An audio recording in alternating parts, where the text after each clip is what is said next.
बोलो खाटू श्याम बाबा की जय। हारे का सहारा बाबा श्याम हमारा। प्रिय भक्तजनों, आइए हम सुनते हैं श्याम बाबा की महिमा। हिंदू धर्म के अनुसार खाटू श्याम जी ने द्वापर युग में ही श्री कृष्ण से वरदान प्राप्त किया था कि वे कलयुग में उनके नाम श्याम से पूजे जाएंगे। श्री कृष्ण बर्बरिक के महान बलिदान से काफी प्रसन्न हुए और वरदान दिया कि जैसे जैसे कलयुग का अवतरण होगा, तुम श्याम के नाम से पूजे जाओगे। तुम्हारे भक्तों का केवल तुम्हारे नाम का सच्चे दिल से उच्चारण मात्र ही उद्धार होगा। यदि वे तुम्हारे सच्चे मन और प्रेम भाव से पूजा करेंगे तो उनकी सभी मनोकामना पूर्ण होगी और सभी कार्य सफल होंगे। श्री श्याम बाबा की अपूर्व कहानी मध्यकालीन महाभारत से आरंभ हुई थी। वे पहले बर्बरिक के नाम से जाने जाते थे। वे अति बलशाही, गदाधारी भीम और माता अहिलावती के पौत्र हैं। बाल्यकाल से ही वे बहुत वीर और महान योद्धा थे। उन्होंने युद्ध कला अपनी मां तथा श्री कृष्ण से सीखी। महादेव की घोर तपस्या करके उन्हें प्रसन्न किया और 3 अमोघ बाण प्राप्त किए। इस प्रकार 3 बाणधारी के नाम से प्रसिद्ध नाम प्राप्त किया। दुर्गा ने प्रसन्न होकर उन्हें धनुष प्रदान किया, जो उन्हें तीनों लोक में विजयी बनाने में समर्थ था। महाभारत का युद्ध कौरवों और पांडवों के मध्य अपरिहार्य हो गया था। यह समाचार बर्बरिक को प्राप्त हुए तो उनकी भी युद्ध में सम्मिलित होने की इच्छा जागृत हुई। जब वे अपनी मां से आशीर्वाद प्राप्त करने पहुंचे, तब माता को हारे हुए पक्ष का साथ देने का वचन दिया। वे अपने नीले रंग के घोड़े पर सवार होकर 3 बाण और धनुष के साथ कुरुक्षेत्र की रणभूमि की ओर चल पड़े। सर्वव्यापी श्री कृष्ण ने ब्राह्मण वेश धारण करके बर्बरिक का भेद जानने के लिए उन्हें रोका और उनकी बातों को सुनकर उनकी हंसी उड़ाई कि यह मात्र 3 बाण से युद्ध में सम्मिलित होने आए हैं। ऐसा सुनकर बर्बरिक ने उत्तर दिया कि मात्र 1 बाण शत्रु सेना को परास्त करने के लिए भी पर्याप्त है और ऐसा करने के बाद बाण वापस तुरीय में ही आएगा। यदि तीनों बाणों को प्रयोग में लिया गया तो पूरे ब्रह्मांड का विनाश हो जाएगा। यह जानकर भगवान कृष्ण ने उन्हें चुनौती दी कि इस वृक्ष के सभी पत्तों को वेग कर दिखला लो। वे दोनों पीपल के वृक्ष के नीचे खड़े थे। बर्बरिक ने चुनौती स्वीकार की और अपने तुरीय से 1 बाण निकाला और ईश्वर का स्मरण कर बाण पेड़ के पत्तों की ओर चलाया।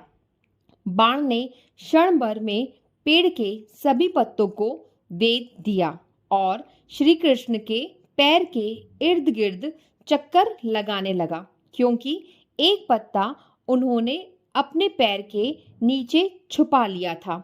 बर्बरिक ने कहा कि आप अपने पैर को हटा लीजिए, अन्यथा यह बाण आपके पैर को भी वेध देगा। तत्पश्चात श्री कृष्ण ने बालक बर्बरिक से पूछा कि वह युद्ध में किस और से सम्मिलित होगा। बर्बरिक ने अपनी मां को दिए वचन को दोहराया और कहा, युद्ध में जो पक्ष निर्बल और हार रहा होगा उसी को साथ देगा। श्री कृष्ण जानते थे कि युद्ध में हार तो कौरवों की निश्चित है और इस कारण अगर बर्बरिक ने उनका साथ दिया तो परिणाम गलत पक्ष में चला जाएगा। अतः ब्रह्मा रूपी श्री कृष्ण ने वीर बर्बरिक से दान की अभिलाषा व्यक्त की।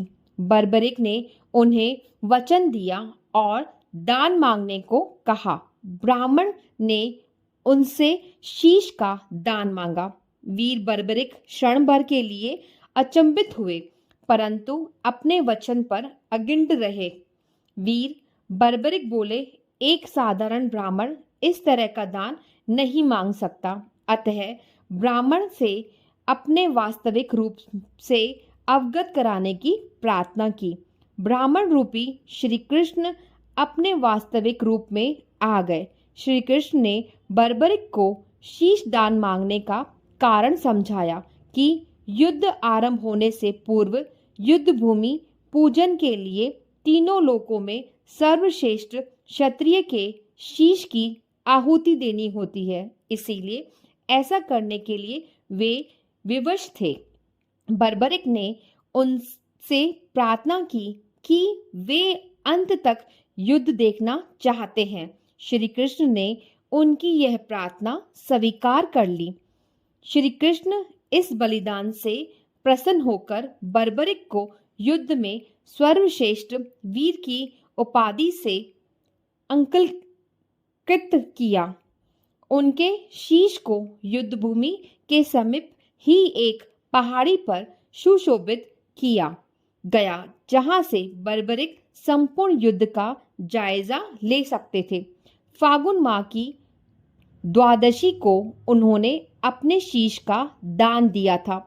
इस प्रकार वे शीश के दानी कहलाए। महाभारत युद्ध की समाप्ति पर पांडवों ने भी वापसी विवाद होने लगा कि युद्ध में विजय का श्रेय किसको जाता है। श्री कृष्ण ने उनसे कहा, बर्बरिक का शीश संपूर्ण युद्ध का साक्षी है, अतः उसने बेहतर निर्णायक भला कौन हो सकता है। सभी इस बात से सहमत हो गए और पहाड़ी की ओर चल पड़े। वहां पहुंचकर बर्बरिक के शीश ने उत्तर दिया कि श्री कृष्ण ही युद्ध में विजय प्राप्त कराने में सबसे महान पात्र हैं। उनकी शिक्षा, उपस्थिति, युद्ध नीति ही निर्णायक थी। उन्हें युद्ध भूमि में सिर्फ उनका सुदर्शन चक्र घूमता हुआ दिखाई दे रहा था, जो शत्रु सेना को काट रहा था। महाकाली कृष्ण के आदेश पर शत्रु सेना के रक्त से भरे प्याले का सेवन कर रही थी। श्री कृष्ण वीर बर्बरिक के महान बलिदान से काफी प्रसन्न हुए और वरदान दिया कि कलयुग में तुम शाम से जाने जाओगे, क्योंकि उस युग में हारे हुए का साथ देने वाला ही श्याम नाम धारण करने में समर्थ है।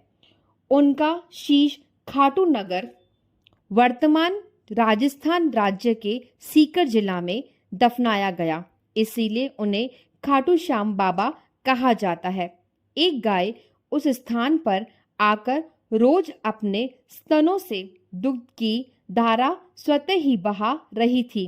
बाद में खुदाई के बाद वह शीश प्रकट हुआ, जिसे कुछ दिनों के लिए एक ब्राह्मण को सुपुर्द कर दिया गया। एक बार खाटू नगर के राजा को स्वप्न में मंदिर निर्माण के लिए और वह शीश मंदिर में सुशोभित करने के लिए प्रेरित किया गया। तदंतर उस स्थान पर मंदिर का निर्माण किया गया और कार्तिक माह की एकादशी को शीश मंदिर में सुशोभित किया गया, जिसके रूप में मनाया जाता है। मूल मंदिर 1027 ईस्वी में रूप सिंह चौहान और उनकी पत्नी नर्मदा कंवर द्वारा बनाया गया था। मारवाड़ के शासक ठाकुर के दीवान अभय सिंह ने ठाकुर के निर्देश पर मंदिर का जीर्णोद्धार करवाया गया। मंदिर इस समय अपने वर्तमान आकार में लिया और मूर्ति गर्भगृह में प्रतिस्थापित किया गया था। मूर्ति दुर्बल पत्थर से बना है। खाटू श्याम परिवारों की एक बड़ी संख्या के कुल देवता हैं। बोलो श्री श्याम खाटू बाबा की जय।